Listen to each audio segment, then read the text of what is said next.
Salam sukses. Kita jumpa lagi di channel Visioner, yaitu channel yang mengupas tentang berita politik pilihan sehingga kita tidak ketinggalan dalam berbagi informasi tentang politik di dalam negeri. Dan di dalam video kali ini saya akan coba memperlihatkan tentang kemarahan besar dari seorang legislator Nasdem, yaitu Irma Suryani, yang menanggapi kritik keras Rocky Gerung pada Presiden Jokowi dengan menyebut kata bajingan dan tolol. Irma mengatakan kata-kata itu tak pantas diucapkan oleh seorang yang mengaku-ngaku akademisi, dan ini terkait dengan ujaran kebencian terhadap Presiden Indonesia.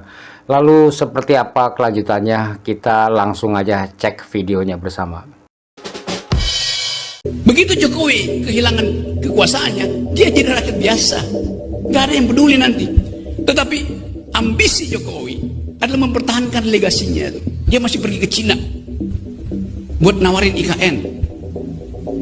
Dia masih mondar-mandir dari satu koalisi ke koalisi yang lain untuk mencari kejelasan nasibnya tuh. Dia memikirkan nasibnya sendiri, dia nggak pikirin nasib kita.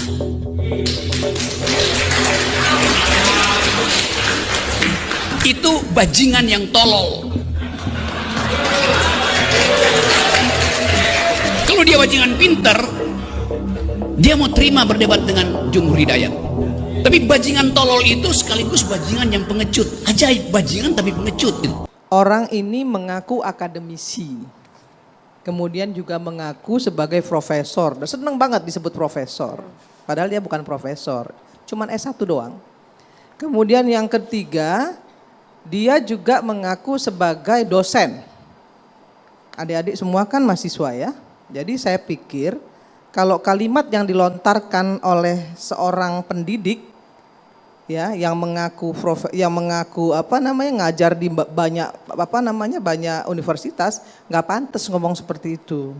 Karena itu mengajarkan kebodohan politik, bukan memberikan diskursus politik kepada mahasiswanya yang baik, justru malah membuat mahasiswa Indonesia kalau ditangani oleh orang satu ini akan menjadi brutal.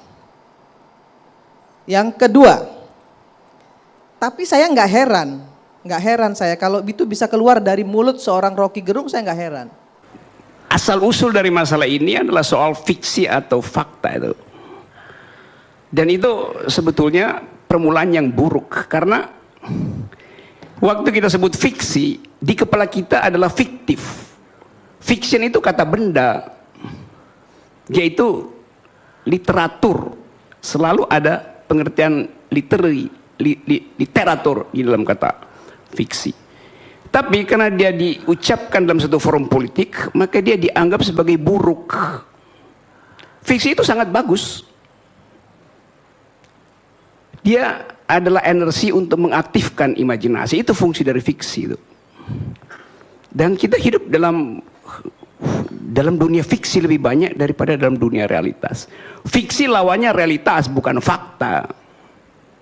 Jadi kalau Anda bilang itu fiksi lalu kata itu jadi pejoratif, itu artinya kita menginginkan anak-anak kita tidak lagi membaca fiksi.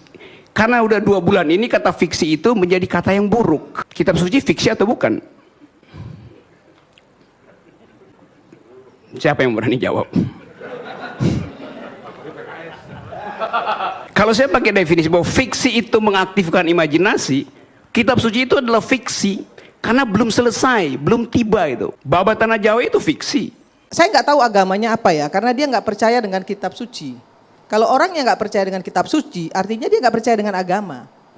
Kalau dia nggak percaya agama, kemudian dia pakai peci, kemudian mengutip-ngutip ayat-ayat suci Al-Quran, menurut saya itu memecah belah bangsa, memecah belah umat.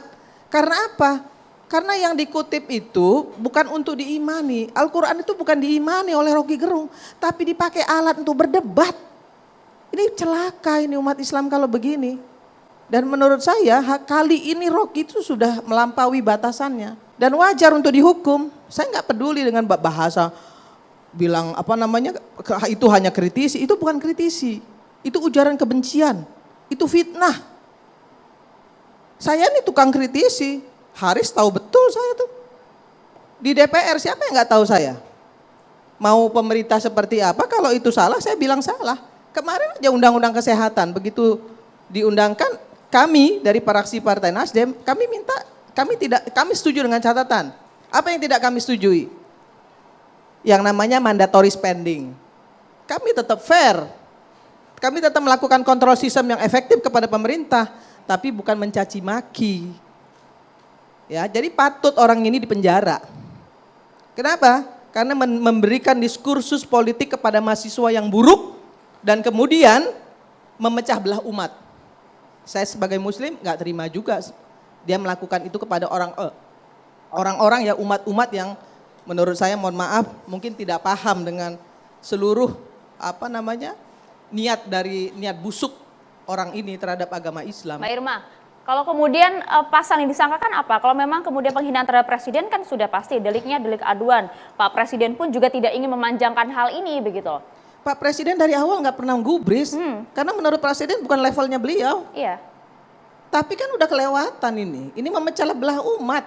Selain memecah belah umat, ya, kemudian memperburuk agama, kemudian juga menjadi diskursus yang buruk untuk mahasiswanya, mahasiswa-mahasiswa, karena dia seorang pendidik, dia bilang dia dosen, senang juga disebut profesor, tapi mengajarkan hal-hal buruk. Jadi kemudian dicari-cari pasalnya hingga Semua pasal menurut saya penyebaran berita hoax. semua pasal bisa digunakan untuk orang ini. Sudah ada klarifikasi, Mbak Irma, klarifikasi permintaan maaf atas kegaduhan yang dampaknya Rocky Gerung juga tidak menyangka. Semua daerah ada di Kalimantan, ada di Bogor, di Jakarta yang melaporkan secara berturut-turut. Permintaan maaf dan klarifikasi apakah Kok enak diterima? betul ya, setiap melakukan kesalahan terus kemudian minta maaf, cukup dengan maaf. Kemudian akibat yang ditimbulkan seperti apa? Kita ini di tahun politik nggak pantas dia melakukan itu. Ya harusnya dalam kontestasi politik kita hari ini, yang harusnya kita sambut dengan riang gembira. Soal siapapun presiden nanti yang terpilih, ya kita dukung sama-sama dong. Kita harus fair, berikan diskursus yang baik itu kepada publik. Permintaan maaf tidak cukup ya, Mbak Irma? Iya, bukan malah selalu nggak fair juga ketika misalnya dia bilang bahwa dia melakukan kritisi. Kritisi seperti apa? Kritisi dungu, tolol, bajingan, itu yang diomongin. Itu bukan kritisi. Justru itu kedunguan dia untuk memecah belah bangsa Indonesia ini. Nggak pantas orang ini jadi akademisi. Substansi yang bagian mana Mbak Irma yang menurut Mbak Irma sudah membuat keonaran, sudah memberikan dampak yang luar biasa di tengah masyarakat? Bagian substansi yang mana? Karena Nih, yang melaporkan ya. juga beragam ini, Mbak Irma. Saya bacain. Ada 8, saya baca yang disebutkan oleh Mbak Retno Marsudi ya, Menlu. Bahwa berikut 8 kesepakatan hasil pertemuan Jokowi dengan Xi Jinping. Ada 8 loh di sini. Ya, bisa dibaca di media.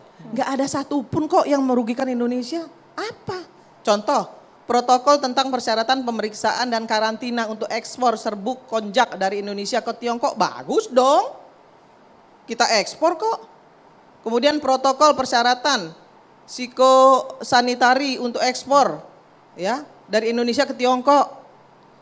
Apa yang mau dikritisi?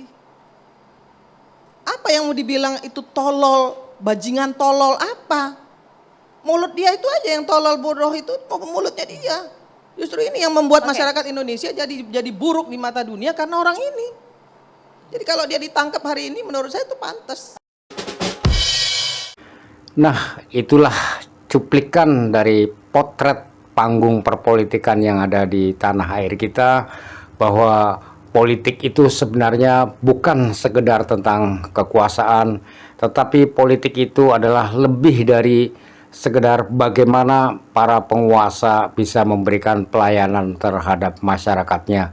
Oleh karena itu, saya bisa berbagi pesan bahwa politik yang bijak adalah politik yang mampu mempersatukan adanya perbedaan-perbedaan untuk membangun sebuah kerjasama yang penuh keteduhan dan harmonis. Dan ada lagi yang lebih penting buat kita semua, yaitu tidak ada kata terlambat untuk berbuat baik demi kepentingan bangsa dan negara untuk masa depan anak cucu kita bersama. Terima kasih dan salam sukses.